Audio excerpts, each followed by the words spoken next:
Welcome back to the Dynamic Life Cycles podcast. This week, we have Elly Hoskin joining us. Yes, EWR World Champ, but that's not the only thing we touch on. We dive into a lot of different subjects, including her friends, her school, the way she was brought up, living in Squamish, and then just riding bikes in general. There's a lot of cool topics that we touch on, so I really hope you enjoy the listen. Thanks.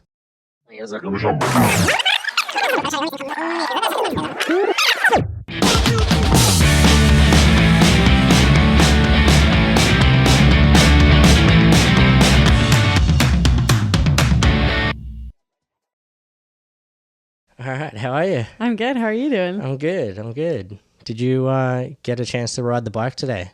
No, I didn't. I was in the gym today, and I was staring outside. It was beautiful out. It's like the only dry day of the week. Yeah. Although tomorrow's meant to be good. Yeah. I'll be riding double time tomorrow to make up for today's huge fumble. What's your go-to normally? You're obviously in Squamish, but what is your go-to trail, bike, whatever?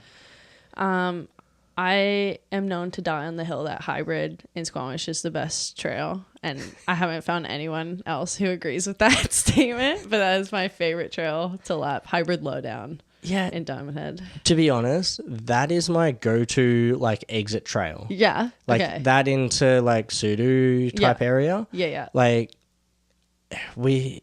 hardly rode it. Then we raced it in the Squamish Enduro, which I want to ask you about. But since we raced it, I'm like, this is sick. Upper hybrid? Yeah. I think it's the perfect enduro track. Yeah. And we have few of those. I think it's hard to find trails in Squamish that have switchbacks. Yeah. And there's one tight enough. Yeah. There's one real good one on hybrid that when you lace it up, it's so good. Yeah. No, yeah. It's funny you say that because it's it's not as high as Angry M and all of that trail. So it's a good exit lap to get that extra little bit of elevation. Yep. Yeah. Agreed. Squamish Enduro. I want to start here because we can dive into a bunch of other stuff later and into your history and all the rest of it and where you went.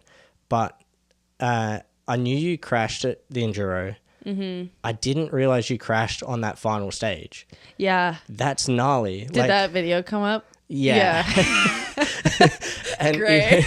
if anyone hasn't seen the video, it's on your Instagram. Yeah. But I raced it, I did the full thing, all the rest of it. And I haven't raced a stage with that many people on it probably ever. Everything. With fans, you mean? Yeah. Sorry, yeah, people on the side of the course. Everything from Four Cross World Cup, right through to just whatever.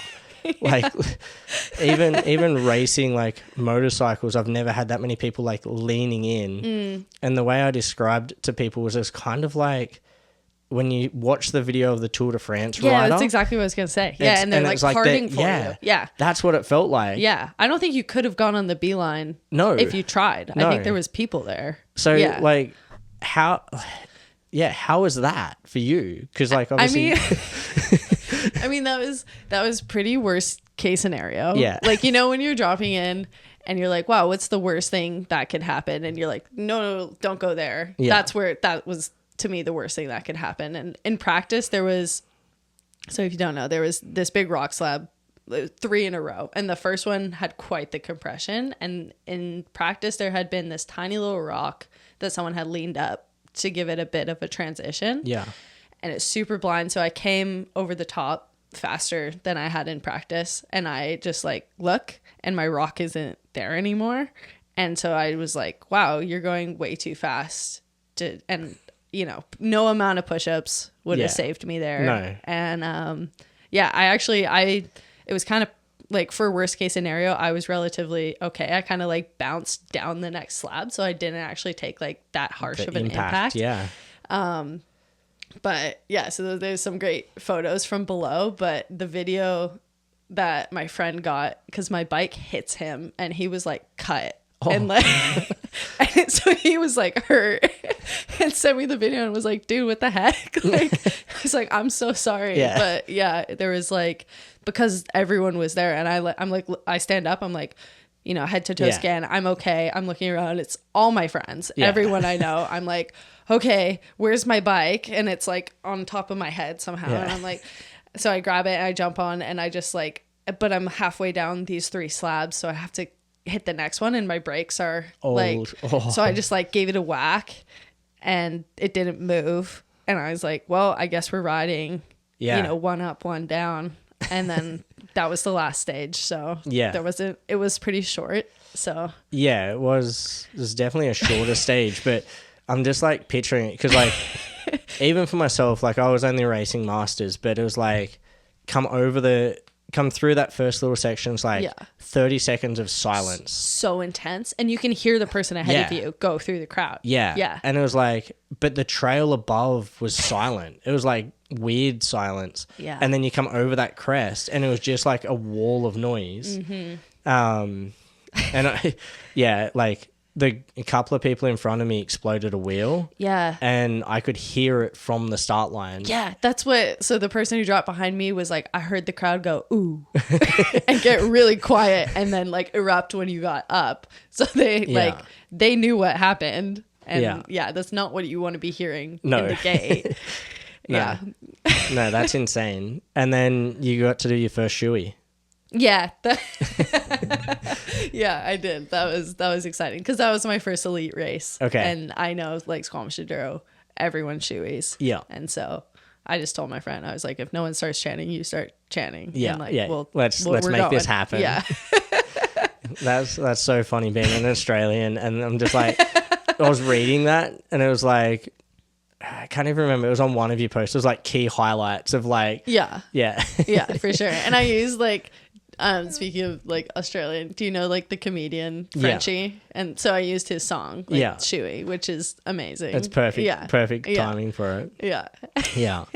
No, it was just funny. It was just like this like back to reality moment of like, I don't even know how to describe it. Just watching this footage of you diving down this rock, and I'm like, holy moly, like this is insane. And then read the caption, and it was like, okay, well at least you enjoyed yourself. Oh yeah, I know. I had a great day. Squamish Enduro is, I feel like every year it kind of ages me a little bit, but just you go through so much in that day, and there's not many stages in any race that I'm like at the top of, and I'm scared to like hit the features on it at pace, and Squamish Enduro has that in probably 5 out of 6 stages. Yeah, for sure. Like even what one was it? The second stage. It was like an 8-minute stage, and I'm like, this one's hard for different reasons. Yeah, but for sure. Like it wasn't technically that hard, but after going flat out for 6+ minutes, it then gets very technically hard. Yeah, that being the second stage of the year that you do, and I'd say it's one of Squamish's gnarliest enduro stages because it's so physical. Like the trail itself is like, you know, a hard black, but you throw in like probably 2 out of the 8 minutes are climbing at least. Yeah, and you know a lot of it's kind of flat and technical, and you're pedaling over stuff. It's one of the few stages that you're like, I'm throwing up and I still have 5 minutes. I can taste blood already. Yeah. Actually, I crashed on a climb on that stage too. I like almost looped out and like tipped over. I was pretty cracked. Pacing had not come into play in the season yet. No, it was all in. It was the beginning of the season. No, you got to find the line somehow. So I hear it, and I've spoken to a lot of people. How does that compare to like a World Cup? Like, I look at the numbers. I've never raced an Enduro World Cup, but I look at the numbers, and they seem fairly similar. Yeah, I mean, I think track-wise, distance, the whole day is probably hard, if not harder. I think the tracks are typically like, we get gap jumps taped off for us sometimes at World Cups. Yeah. And the jumps that we do have are kind of, I'd say, sketchy. Like they're not built for bikes or something. Like you're just kind of like doing this weird pull. Yeah, and like you can just see it. You can see a line, and I'm like, I can jump from here to there and miss. Yeah, a bunch it's of not stuff. it's not so much features like we have here, and yeah. So I feel like that stage 2, that rigs and zen to crouching stage is pretty comparable. Like for some at least, like that would be a hard stage on an EWS. Yeah, no, it seems to bring a lot of big names to it. So it's like interesting to sort of understand it better. But I mean that speaks a lot. I think it's such a great event, and Dylan does such a good job organizing it, and just the way it falls in the calendar is such a great shakedown. And every time I sign up, I'm like, okay, this is because it's the first race and probably the hardest one. Like I know I'll never have to be this scared at a start for the rest of the year. Which is a great place to start, you know? Yeah, and I guess that's a good way, as you say, to shake down and like just break yourself in again and remember what it's like to do an epic. Yeah, jump right in the deep end. Yeah, and it's home. So who are you off the bike, I guess, is one question I've asked a lot of different people and things like that. And you obviously have a lot of following with cycling and racing and what you've achieved, but what does it look like off the bike? Because everything I've been told is when you're on the bike, you're so switched on and so race focused. But what does that look like when you're not? It's disaster. No, no, I think biking is, it's such an outlet for so many people because it's like I was actually having a funny conversation with my friend about this the other day, and we were talking about like being a chaotic person, because I find I'm really chaotic when I'm not biking, and then once I'm tired or trained, I kind of reach a baseline, and that's where I can operate like a normal human being. So that has always just been the case. Like I'm pretty energetic, and so I just like to go tire myself out and work at something, and then I can kind of be functioning the rest of the day. Yeah. So you've got almost that without saying ADD, ADHD, or whatever they want to call it. Yeah. To some degree. Sure. Classic enduro mountain biker. Yeah. That's like athlete, I'd say. Yeah, almost, for sure. We're all a little messed up. Yeah, for sure. I've been there. So, like, when you are off the bike, like, hanging out with friends, just chilling, are you still heavily interested in bicycles? Are you watching that sort of stuff? Or are you, I guess what I'm trying to ask is, like, where, like, do you have other interests out of cycling? Oh, yeah, definitely. I'm like, I'm going to school right now for health sciences. I'm pretty like set on studying like sports psych and that. So I really enjoy thinking about thinking processes and just like how to optimize like all aspects of training. Yeah. Part of the reason that I like to train is like, I mean, I'm my own test subject a lot of the times, and I like to see, you know, what's working and what's not. Like how far can we take any of this? And and that just translates right into biking. So with that type of thing, and I had a pretty good chat with Tori Wood a while back, and I know you guys are very close friends, and she actually did the podcast like 2, maybe 4 years ago. Oh, really? She never even told me that. It was when she hadn't even fully finished her degree. But obviously the same situation. Yeah. What have you found, and what have you done in the sense of like experiments and stuff on yourself that you have learnt from to then allocate that and push that into racing?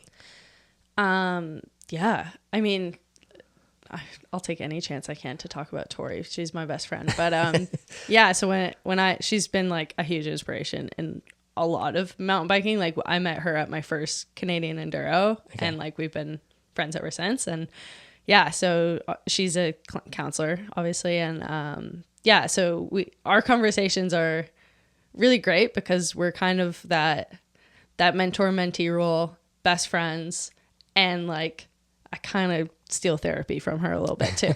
And so, yeah, it's really interesting to get to talk about that stuff with her. Yeah, I think as like the whole thing is an experiment, really. It's hard to, like, anytime any kind of injury happens or any setback, it's like, okay, how are we going to fix it? And it's just solving the puzzle over and over again. And then you look back and reflect and you're like, okay, next time, you know, A, B happens, we know that X and Z worked, but maybe not Y, right? Yeah. So yeah, it's just an ongoing experiment. Yeah, consistent. Yeah. Have you done anything specific in the way of like training or stuff to put yourself in that stressful situation? And something I like to talk about is like putting yourself in a controlled, stressful, so many words there, a controlled, stressful situation to then when you get put in an uncontrolled, stressful situation that it becomes calmer. Yeah. Have you experimented with that, like when you're training as such? Yeah, I think that's kind of the purpose of like any kind of B or C races that I do is, you know, even if the race caliber isn't there, it's like I'm going to show up with A race intensity every single time. Yeah. So A race becomes the norm, and I know how to operate, and the pressure is less. So yeah, I think, you know, I do a lot of race sims like over the winter with my coach and stuff. And yeah, a lot of just getting uncomfortable on the bike to make it comfortable when you have to be. Yeah, for sure. And then I just mental blanked on what I was going to ask you then. That's okay. But you like when you're talking about doing race sims and that type of thing, one of the things that I did read about, you don't look at the result sheet throughout the day. Is that intentional, and is that part of the whole sort of mind games and things like that for yourself? Yeah. So it's kind of changed a bit this year. At the start of the year, there was no way you could get me to look at a results sheet during the race, at least. I don't know. There's nothing that's going to do to help me. Yeah. Yeah. So if I can push myself as hard as I can on every stage, what's knowing who's going faster than me gonna do, really? Yeah, because I can just pretend everyone's beating me all the time and always race like I have to catch someone. Always aggressive. Yeah. But yeah, so that kind of worked for the first race, and then the second race, I was leading the race, and the camera people kept coming up to me. And in that situation, I was like, oh, I kind of wish I knew what was going on, because they're obviously trying not to tell me, but even them just coming and talking to me an idea. Says enough. And then I'm drawing my own conclusions, and, you know, your brain obviously is like, what if you're winning? What if you're winning by like an hour? Like, you know, like anything. So towards the end of the year, I started having whoever was with me look for me and be like, you're 10 seconds back. Doesn't matter who. Like, that's all I need to know. But at least a time gap as such. Yeah. Just because I think once you can handle, it's about like what you can handle in those situations, because that's just more information, right? Yeah. And if you're already struggling with your own racecraft, it's like, leave that. Like, don't even open that box yet. So I think as I got more comfortable, like with an elite EDR situation, it became a bit easier to turn that stone over, I guess. How, like, because you have obviously done quite a few World Cups, most of them being under 21. Mm-hmm. You're at the front of the group for most of that. How did that differ going into elite? Obviously, there's more media around, but at the end of the day, you're leading in that world anyway. You're in that podium world. How do you feel that differed? I felt like in under 21, I would expect a podium out of myself a lot.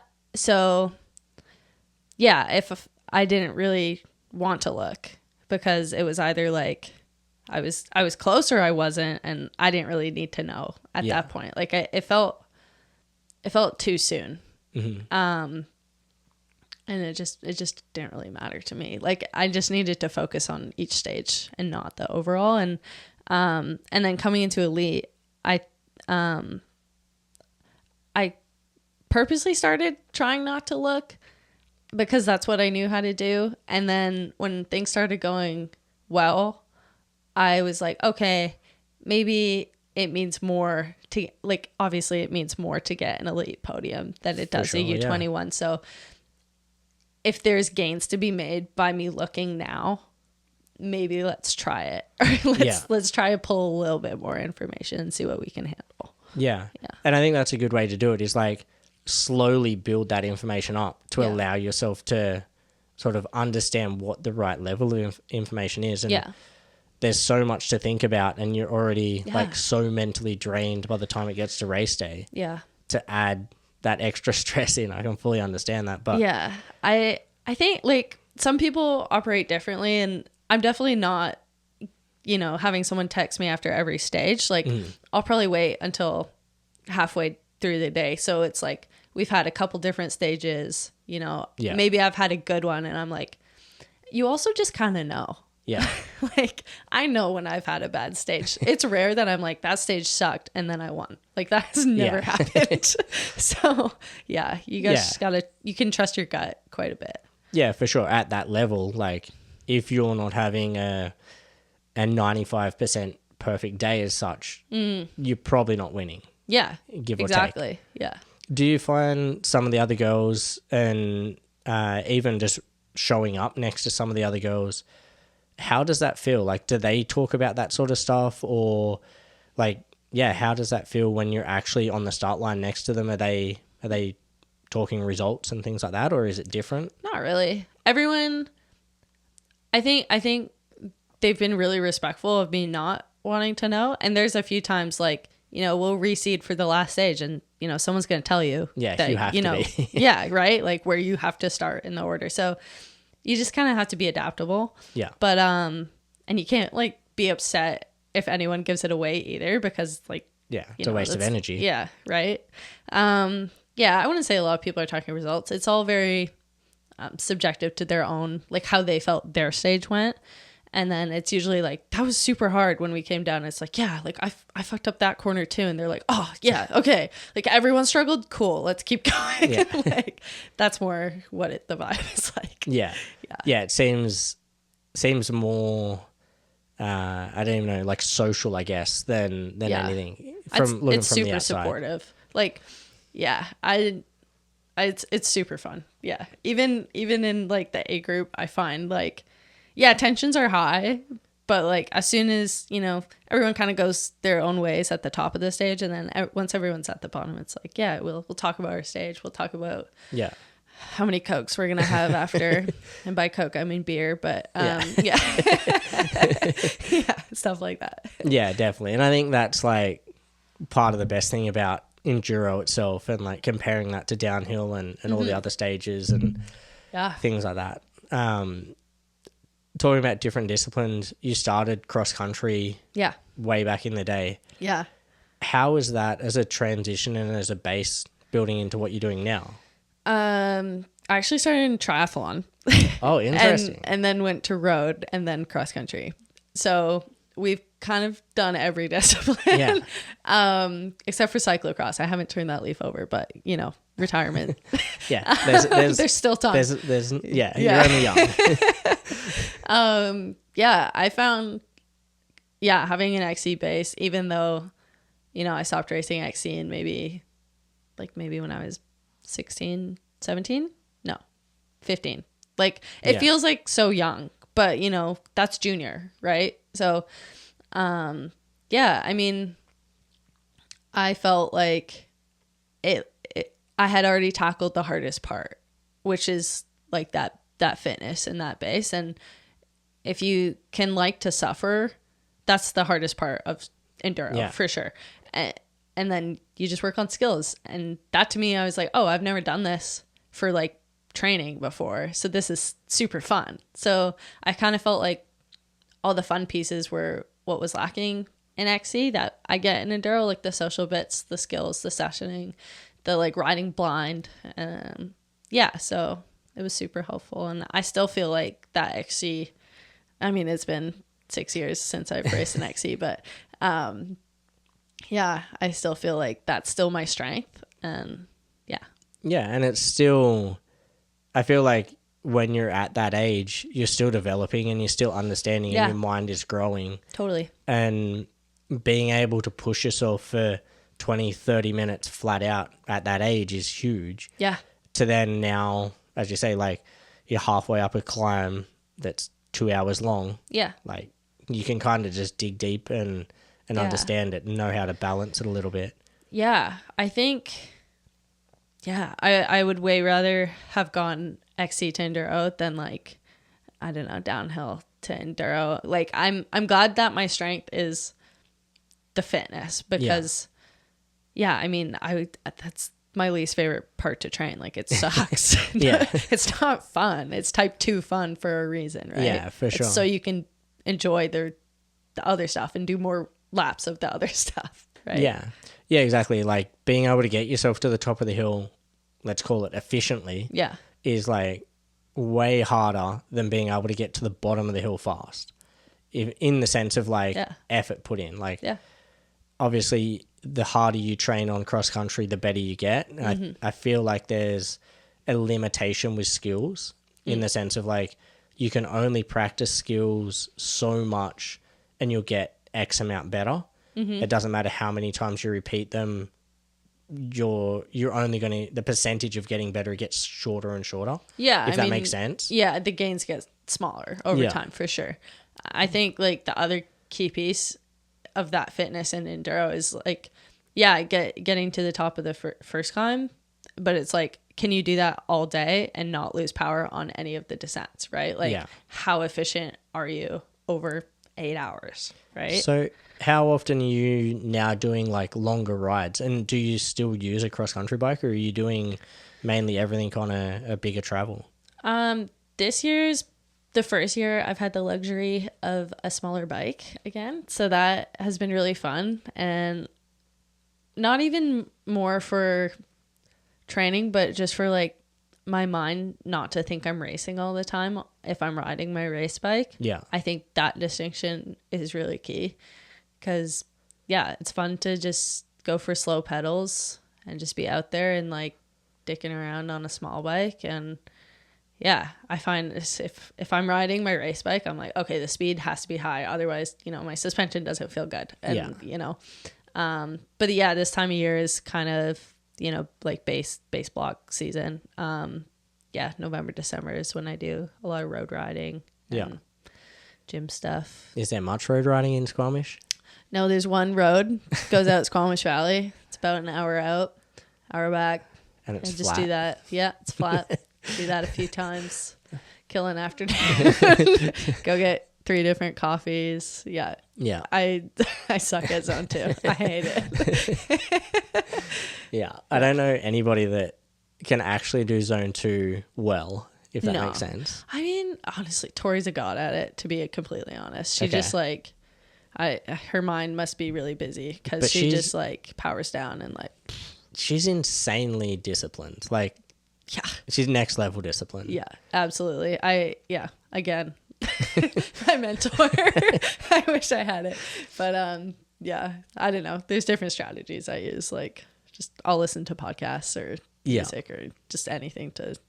But they're also like part of me wants to be super hardcore and just like raw dog a 5-hour road ride and see if like I can tell you it's not as good as it sounds. It's pretty worth it though. And then you tell someone and then they're like, are you okay? I'm like, I've never been better. I feel like such an alpha right now. I did quite a big ride on the island. So from North Van down to Victoria, all the way back up the island, back across the Sunshine Coast in one go on the road. And no music. Well, not quite. I forgot to bring wireless headphones. Yeah. So, because I generally ride with wired headphones because I always suck at charging headphones. Yeah. So it's like 2 a.m. My phone is like 5% battery, so I'm going to have to plug it in. Yeah. So I don't lose battery. So I put my plugged my phone in so it's charging, and it's pitch black. Like, this is like just north of Nanaimo on the old road. And I had my phone on as loud as it can play the music, or loud as it can play a podcast, to be honest. And then it was just like in my back pocket on loudspeaker, just so I didn't have to deal with no sound. Wow. Yeah. It was like, I don't think I could do it. I think there's a time and a place for it. And I don't know, I just kind of got back into running over the last year or two. And I started running. Running is my time with no music. And I only recently, in maybe the last month, brought headphones back to the chat for runs. Okay. And it's like, it just makes it more enjoyable. But once in a while, I find like the purpose of it is to like test my head and like see if I can just sit in it. Yeah. And it usually ends up being a shorter run or just like a more draining run. Yeah. Like when you finish, you're like, oh my God. Whereas like sometimes I'll finish a run with headphones and I'm like, I could keep dancing, you know, like yeah, running's a hard one because like I feel like running, all I hear is just my breathing and that like like versus cycling is obviously so much smoother. But then on the descents, I can't listen to music on the descent because I need to listen to the bike. Yeah. So this was why I stopped riding with headphones in the first place, is because any of my friends will tell you this is probably one of my most annoying habits. But like if I know the words, I can't not sing them. Yeah. And so I would keep crashing because I'd be like, you know, trying to hit any note and every note and I'd eat shit. So I was like, okay, headphones are the issue here. So I just scrapped them for years and I only started riding with them again. Yeah. Okay. Yeah. Yeah, like I can climb with them, but definitely not descend. Yeah, like, definitely not. I struggle to descend. But interesting that you're singing because all of the coaching I've ever done, I always, whenever I see someone holding their breath, I get them to sing to then breathe through whatever they're doing. Yeah, interesting. So, and I know you've done a bunch of coaching and you've got your PMBI. I think they're expired now, but yeah. Anyway. It doesn't say that online, so we'll go with great. it. Perfect. Send me clients, but no.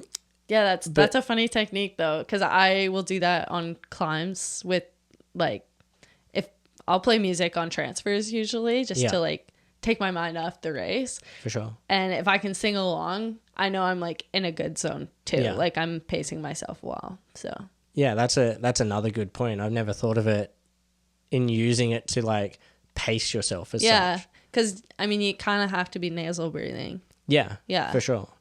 So talking about some coaching and things like that, what are some of the like key points that you think about? And then with the coaching you've done, did you find that changed your riding?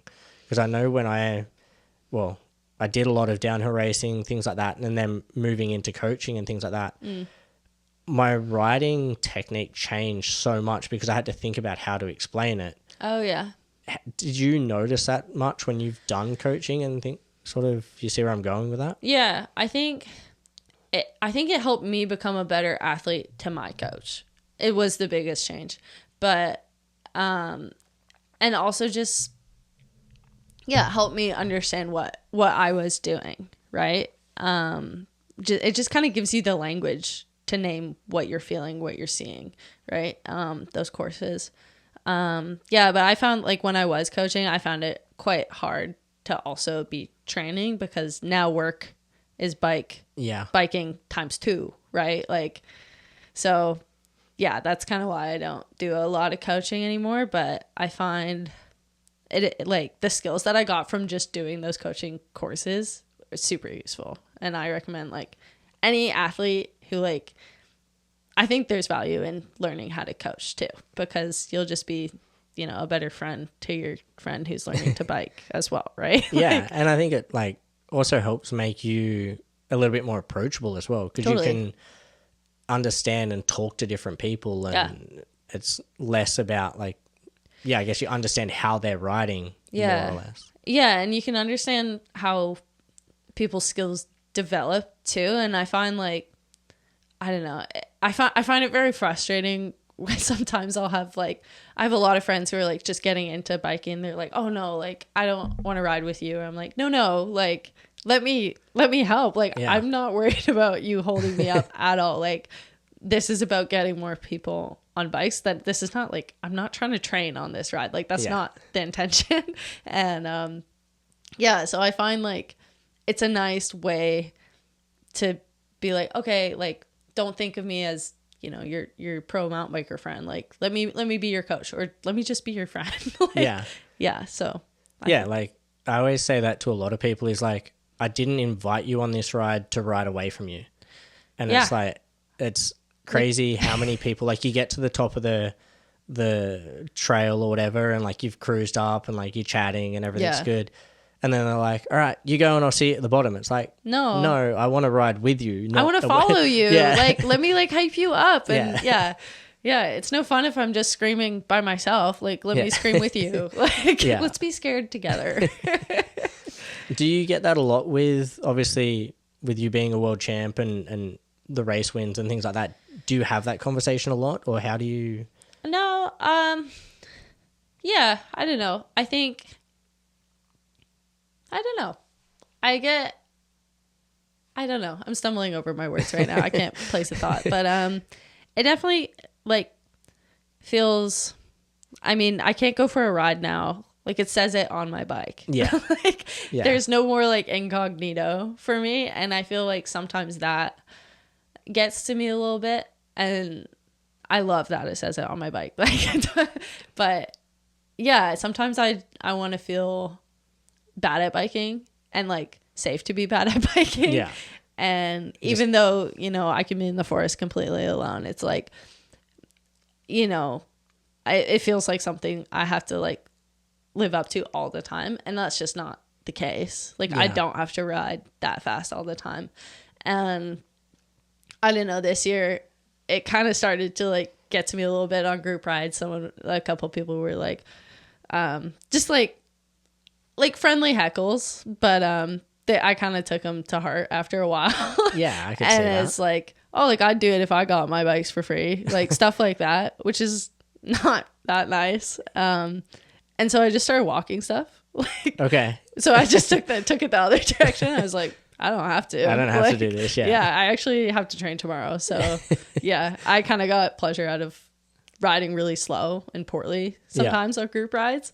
And that was just satisfying enough for me.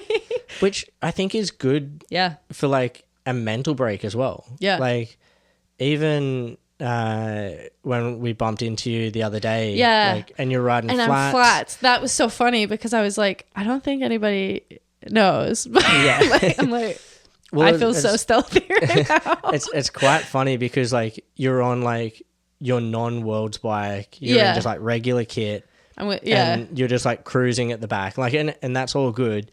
And then I flatted. Then you flatted, and then as you flatted and you left, Gracie turned up. Yeah, I was wondering if it was like Gracie, and I was like, these guys work for Norco. I was trying to put it together. I hadn't seen her in a bit, and I knew she had just moved to Squamish, and I was like, and then I flatted, and I was like, I'm not gonna get to ride with Gracie. And then, but what was interesting, and we talked about this after, not with her, but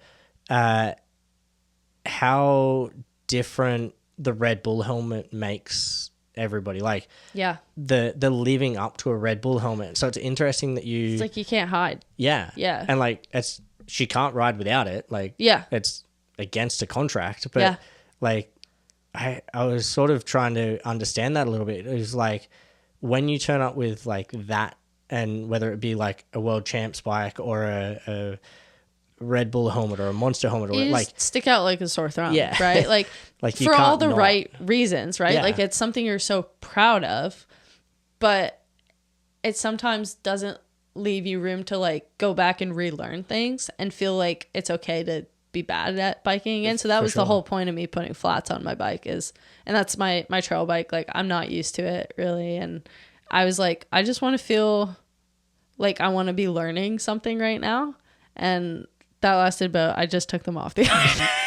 I remember I was telling you about it, and I was like, I'm going to keep them on all winter. That lasted 2 months. And now I want to feel better at biking again. But there's a time and a place. But there's something to be said about humbling yourself on the bike. Absolutely. Yeah. Yeah. So, no. Yeah, it was interesting. And it's funny that you mentioned that in the sense of like people sort of judge you a certain way and then... Or there's just an expectation placed on you. And Yeah. I, like all my really close friends who I ride with, they know I'm not a free rider. I'm not super gnarly. Like I come from cross country. Yeah. Like Squamish Enduro is like some of the hardest trails I will ever ride. Like I don't ride those for fun. Yeah. I was looking at the beelines on a lot of those, like, and that's something that I need to work on. But it's, I don't know, that with my close circle of friends, they understand that it's like I don't like to ride that kind of stuff. I don't like to scare myself often. Yeah. Like I like to ride in control, and I guess I like to scare myself at the speed I go, not the terrain. Yeah. If that makes sense. So it doesn't look sick. Yeah. I don't know. But I think that's like such a racing mentality. Yeah. In the sense of like, we talk about this all the time at work. Like I have no want to jump off like whatever, a 30-foot drop. I mean, I want to, but then I get there and I'm like, no. Yeah, like, this is just dumb. I'm so out of my lane here. What is this worth to me? Right? Yeah. Like, because I'd like to race again next year. And like, I've had injuries that take you out of the off season, and that sucks. Yeah. It makes it really hard to want to continue to race. Right. So very little is worth injuring myself. Yeah. For like doing a drop or doing some form of stunt as such, like, so it's interesting, and it sort of goes hand in hand with what Oliver was saying, is like how race orientated you are versus just like flying down like a rock slab or something like that. Yeah. Oliver's a great person to talk about that with. Like, he's such a sleeper sendy guy. Like, he's insane. I remember the first time we rode together in Squamish, he hit this huge drop, got super sketchy. I almost couldn't ride the ride around. Like, and he's just like, you know, like a guy. Yeah, just a general dude. Like, just general man. Yeah. And there's like so many people like that. And like, if I didn't race, absolutely, I would be trying to progress my riding in other ways more. But I'd like to race, and I'd like to race for a long time if I can. Like, I don't want to have an injury be what ends it. Yeah, for sure. So, yeah. Go out on my terms. Yeah, it's too early to talk about that. So, talking about racing, I feel like there's a whole wave of new girls coming through. Like, obviously yourself, you got Giza, you got Emmy, Gracie, as we mentioned. Like, the list goes on. And I didn't actually realize how many of you girls are all in that, like, 2 to 3 year age gap. Yeah. Until I started looking at photos, like even like Maddie, and it just goes on. Like, I don't even know if it's the right way to ask it, but do you really have any idea of why there's so many of you sort of in this same age bracket when you were growing up? Or I think I think, I don't know, I had a good conversation about my coach with this, because he runs a training group of like kids my age, like, you know, 2003 to 2007 kind of. And I think a lot of it was during COVID. We were in school, like finishing high school, you know, last couple of years, and it was kind of the only thing we could do. Yeah, which is fair. Yeah. And so there's not a lot of people playing team sports or anything during that time. Like, you just pull your bike out of the garage and you ride with the friends that you would normally go to school with, right? So, and I think that must have had something to do with it. I think there's also just been a lot of, I think it has to do with the generations before us becoming now coaches and like pulling us up that way as well. But yeah, it's hard to say. There's so much talent right now. It's crazy. Yeah, it's insane. Yeah. Like, even looking at like the XC world and like just Canada's dominating. Yeah. Yeah. Yeah, it's insane. And then like talking about coaches and the generation, obviously you got ALN. Yeah. Do you get to spend much time with her being up in Squamish? A little bit. We've gone for a few rides. Yeah, I mean, she was there in Europe the first time I was there and mentored the U21 Team Canada at the last Trophy of Nations, which was my first Euro expedition. Yeah, and that was kind of when I really met her, and yeah, she totally took us under her wing, and I don't know, she's just been pioneering it for so long, kind of by herself. Yeah. And like, yeah, we owe her so much. Yeah. Yeah, she's insane. Like, the whole like running her own team deal and wild. It's just like full business on the side. She is so, excuse me. Yeah, she's so dialed and like just so purposeful in what she does, very calculated. And so, yeah, it's no wonder she's been so successful. Yeah. Yeah.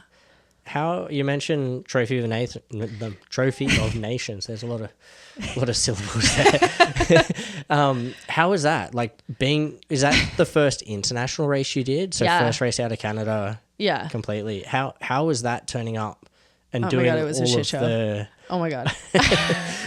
It's kind of, this is kind of my origin story. But yeah, so that year I graduated high school and it was Trophy of Nations happened. I went to university and it was right during my first midterms of my first semester. But I had never qualified for anything before. And I was like, oh, I can't go. And then my parents were like, what are you talking? Like, what? No, go. And I was like, oh, okay. Like, this is okay with you? What? And so they were like, bless their hearts. They were like, yeah, go.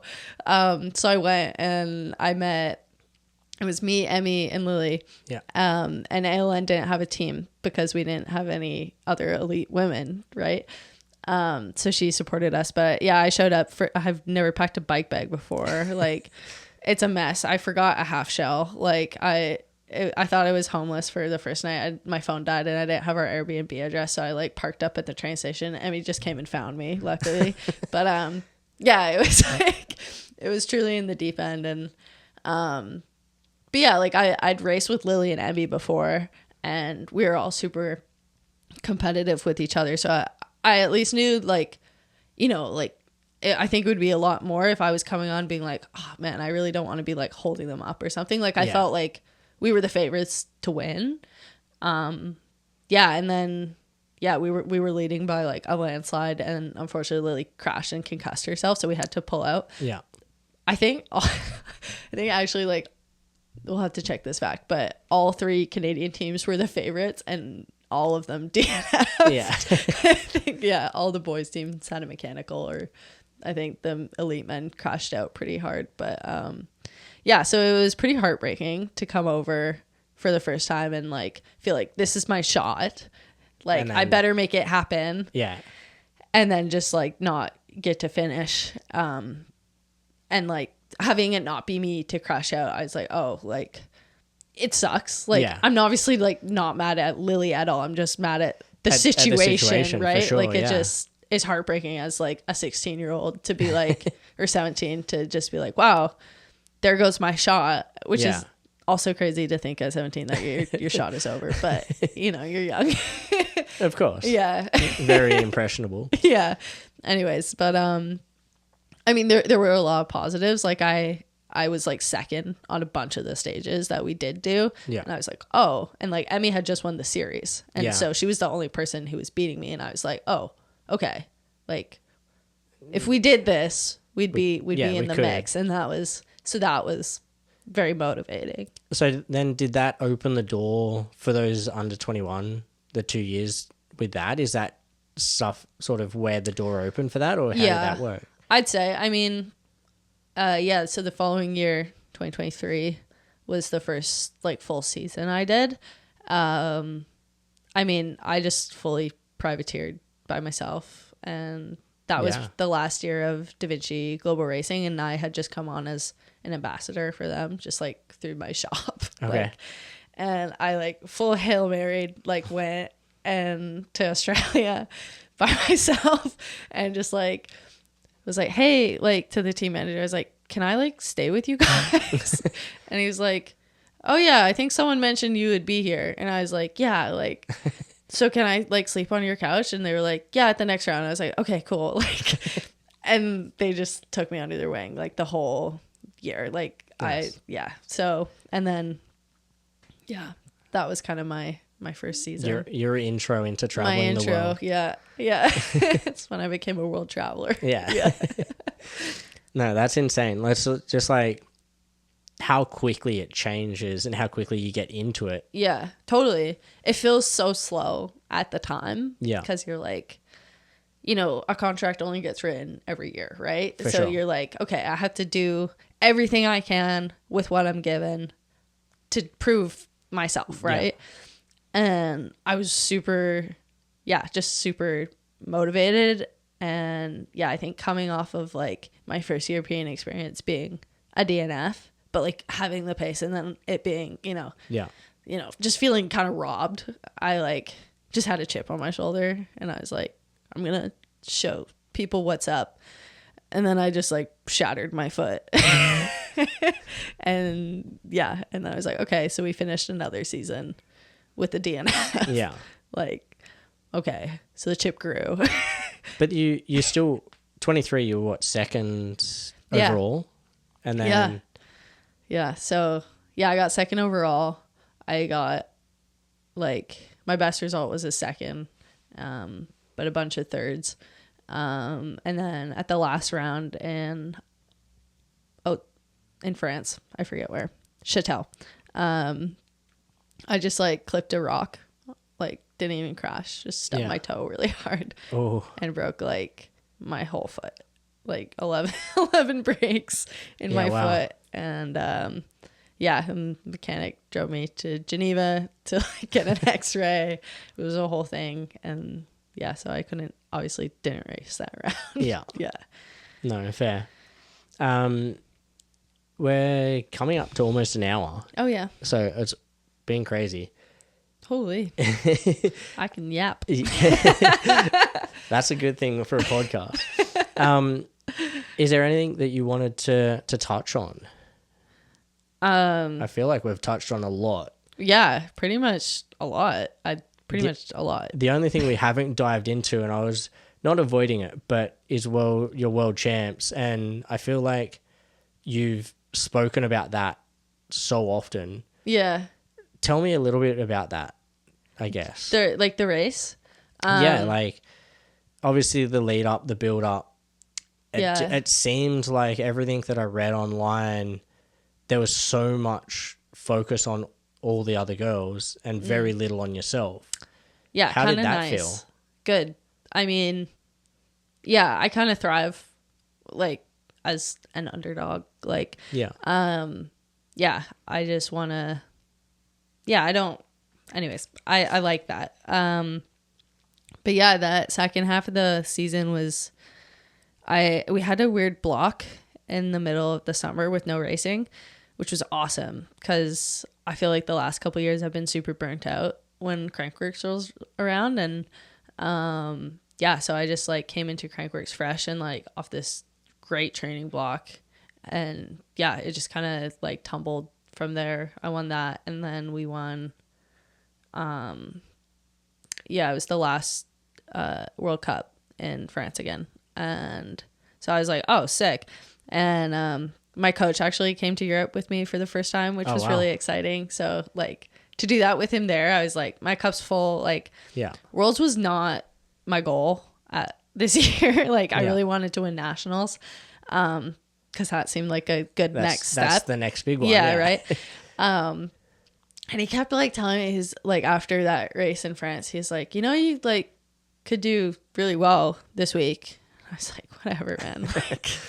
Like it's Worlds. Like you never know what's going to happen because it's like such a one-off event. I was really excited just to like, Darko made me like a custom kit and I was like, just so excited to wear that. And like a couple of my friends who like hadn't done the series had qualified for Worlds and we're coming up to that. I was like, I'm going to get to see everyone. Like this is just going to be really fun. And it was actually at the only venue I've ever won at in Europe as well. So I was feeling like this is just going to be an awesome experience. Yeah.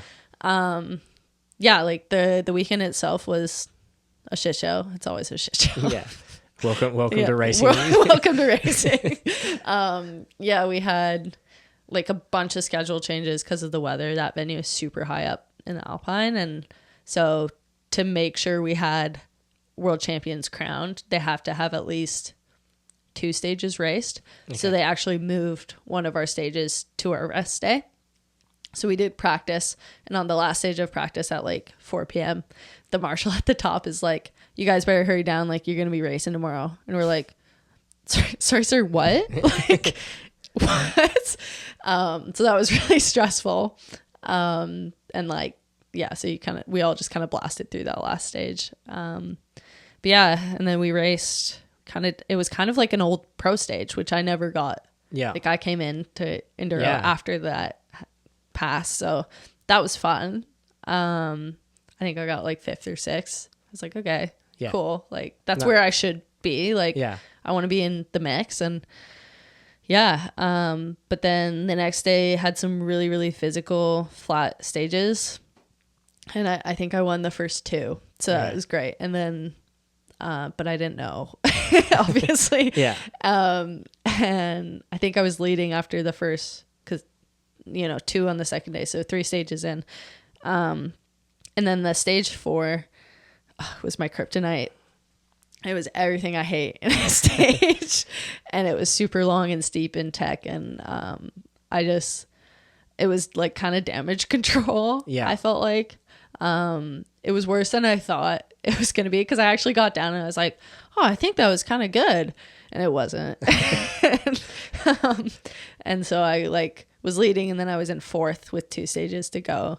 And then I saw we came through the tech zone, and my coach was there, and he was like, so that last stage. And I was like, what? And he was like, kind of set you back there, kid. And I was like, oh no. I was like, am I in touch? He's like, you're 12 seconds off of a podium. Yeah. And I was like, oh, like way closer than I thought I was going to be, because I didn't know I was winning earlier in that day. Yeah. And I knew I really liked the last 2 stages. So I kind of I had a Red Bull at the tech zone, and I never have energy drinks. Like, I do not need that kind of caffeine. And, but it was a really long day, and I was really sleepy, so I kind of sent it, and he would not advise me to do that for the first time in a world championship. Yeah. It's a bit of an experiment. It was an experiment, but I had nothing to lose, so we sent it, and and then I think I won the last 2 stages. I don't know. I think so. Yeah. Yeah. But I made up that 14 seconds or whatever it was to the podium. So, yeah. To the podium, to the win. Yeah. Yeah, which is so insane. And then like reading everything about how you came across the line, and you didn't even know you'd won. No, I was so focused. Yeah, so I like had a minor mechanical on the second to last stage, and I was like, oh, this is so done. Like, I'm over. So I was just, and then we had a reseed, and they're like, you're in second. I was like, oh God, like, please don't let me like lose the podium right now. Yeah. And so I was just so focused on holding on. Like, at no point was I like, you're dropping in for a winning run here. Yeah. So I like kind of spaced. I was like, oh my God, I made it across the line. And then they were like, you're in the hot seat. I was like, oh my God. So that means like only one girl. Like I for sure got second. Yeah. Awesome. And then I was like, oh yeah. And then I think I make some stupid faces that are all over the internet, but it's all right. Everyone's got those. It's okay. Yeah. You're only 21. 21? Yeah. Yeah. Just turned. Yeah. You're only 21. There's tons of time. So much time for weird podium faces. Yeah. Yeah. Yeah, definitely. Well, on that note, thank you for coming in. Pleasure. It was very interesting chatting. Yeah, thank you so much for having me. Yeah. Awesome. No, awesome. Cheers. Cheers.